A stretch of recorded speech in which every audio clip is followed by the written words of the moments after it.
Hi అందరికీ. Welcome to day 3 of my busy life. ఈరోజు ఎందుకో సాంబార్ తినాలనిపించింది. సో, మార్నింగ్ లెగవగానే సాంబార్‌కి కావాల్సిన కొన్ని ఇంగ్రీడియెంట్స్ లేకపోతే ఆర్డర్ చేశా అనమాట. సో, ఇక్కడ దోస పిండికి నానబెడుతున్నాను. రోజు మార్నింగ్ బ్రేక్‌ఫాస్ట్‌కి ఏం చేయాలా అని చాలా ఆలోచించాల్సొస్తుంది. సో, అదే దోస బ్యాటర్ కానీ, ఇడ్లీ బ్యాటర్ కానీ ఉంటే ఈజీగా అయిపోతుందనమాట. దోసలోకి కానీ, ఇడ్లీలోకి కానీ సగ్గుబియ్యం లేదా అటుకులు వేస్తే టేస్ట్ అనేది బావుంటుంది. ఇక్కడ సాంబార్‌లోకి పప్పనేది ఉడకబెట్టుకుంటున్నా అనమాట. సో, నేను మినపప్పు నానబెట్టిన తర్వాత రియలైజ్ అయింది ఏంటి అంటే, ఇడ్లీ రవ్వ అయిపోయింది. సో, చాలా రోజుల నుంచి వడలు గూడా చేయలేదు కదా అని చెప్పేసి వడల కోసమని ఇంక అలానే ఉంచేసా అనమాట.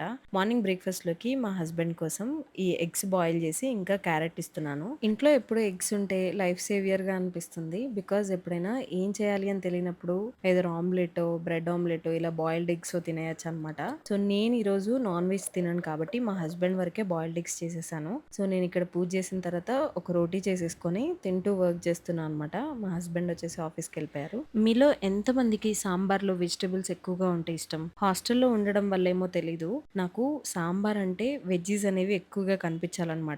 ముఖ్యంగా సొరకాయ. సో, అది అలా అలవాటయిపోయింది. సో, మంచిగా లంచ్ చేసేసి ఈవినింగ్ వచ్చేసి ఇలా దోస పిండి ఏదైతే నానబెట్టుకున్నానో అదంతా వేసేస్తున్నాను. కొంచెం క్వాంటిటీనే వేస్తున్నాను కాబట్టి మిక్సీలో వేసేస్తా. లేదు అంటే కంపల్సరీ గ్రైండర్‌లో వేయాల్సొస్తుంది. ఇక్కడ నైట్ డిన్నర్‌కి సింపుల్‌గా చపాతీ ఇంకా సలాడ్ లాగా కీరాతో కానిచ్చేసాము. ఇక్కడ నేను అమెజాన్‌లో ఈ కాజల్ ఆర్డర్ చేశా అనమాట. ఇదైతే చాలా బావుంది. సో, ఎన్ని రోజులొస్తుందనేది తెలీదు. అండ్ ప్యాకేజింగ్ కూడా చాలా క్యూట్‌గా ఉంది. And next facial hair remove చేయడానికి ఈ ఫేషియల్ రేజర్ యూజ్ చేస్తా అనమాట.